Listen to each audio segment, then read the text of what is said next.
presidente Lula com o microfone na mão é mais perigoso que um psicopata bêbado com uma arma de fogo na mão. Ele resolveu falar. E não acredito nessa bobagem da macroeconomia. Pensa eu, que estuda há 30 anos economia, ouvi do presidente da República que macroeconomia, do qual eu fui professor de macro 1, macro 2, economia internacional, de que isso é bobagem. Continua. Olhe para a microeconomia desse país, sem desprezar macro, mas é na microeconomia que a gente vai salvar esse país. Alguém tem que dizer, presidente Lula, que micro e macro são complementares, são concorrentes. Dizer que a macro não importa, o que interessa é a micro, é mais ou menos que dizer o seguinte: o motor do carro não interessa, só a roda tá bom. Se o presidente realmente tivesse preocupado com a microeconomia, ele estaria preocupado com a competitividade das empresas, com a carga tributária asfixiante. Ele teria reprovado 7,5% de aumento da contribuição dos MEIs, que segue o aumento do salário mínimo, e ele se preocuparia com o excesso de burocracia no Brasil. 62% das empresas no Brasil não chegam aos 5 anos. Esta é a microeconomia que salvaria o país. Eu também tenho que dizer para o presidente que quando o macro está desajustado, inflação alta, juro alto, gasto público alto e dívida alta, não tem microeconomia que dê jeito. Aí ele continua. É importante lembrar que quando eu deixei a presidência, a economia crescia 7,5%. De lá para cá,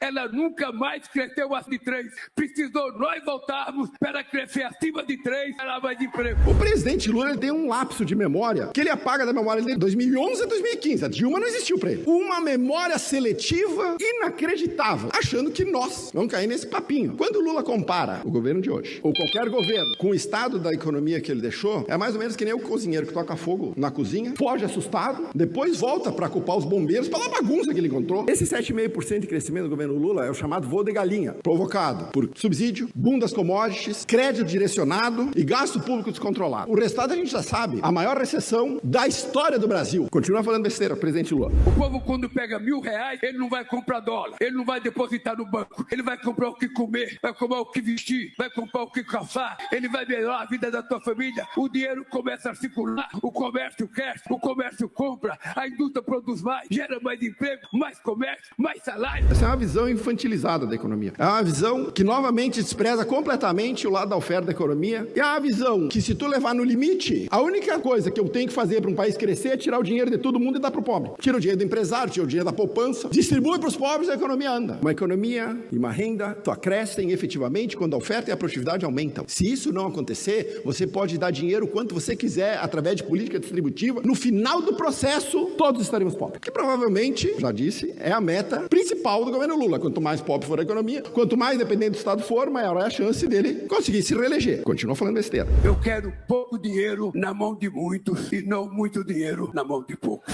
O presidente Lula já falou essa besteira aqui, mais de uma vez. Pouco dinheiro na mão de muitos, até onde eu saiba, é pobreza disseminada. Ele é um raciocínio típico de regime socialista, que acha melhor distribuir a riqueza do que criar. Segue essa cartilha que deu errado no mundo inteiro e a gente vai ver o resultado. Repete e repete e repete como um mantra de quem efetivamente não sabe do que está falando. Nós não precisamos de um Estado Robin Hood. Nós precisamos de uma política econômica que faça com que a oferta nesse país volte a crescer de maneira consistente. E não é com regulação do tipo data de validade para cada ovo que a galinha botar que isso vai acontecer. Não é com regulação, não é com mais imposto, não é com carga tributária, não é com a CLT, não é com medidas populistas. O presidente Lula continua. Eu sei o que é R$100 na mão de um pobre e sei o que é 1 milhão na mão do rico. R$100 na mão do pobre, ele vai, consome, morreu a riqueza. Não gerou mais nada. O capital concentrado permite investimento, inovação, geração de emprego. E isso aqui a gente resume de cara a visão econômica do presidente Lula. Crescimento baseado no consumo é crescimento de curto prazo. Eu vou no mercado, gasto R$100 e acabou. O crescimento real é o crescimento de médio e longo prazo, baseado na oferta. E para crescimento da oferta, sabe o que eu preciso ter? Poupança. Eu preciso ter poupança. Eu preciso ter mercado de capitais. Eu preciso ter juro baixo. Eu preciso ter um ambiente de negócio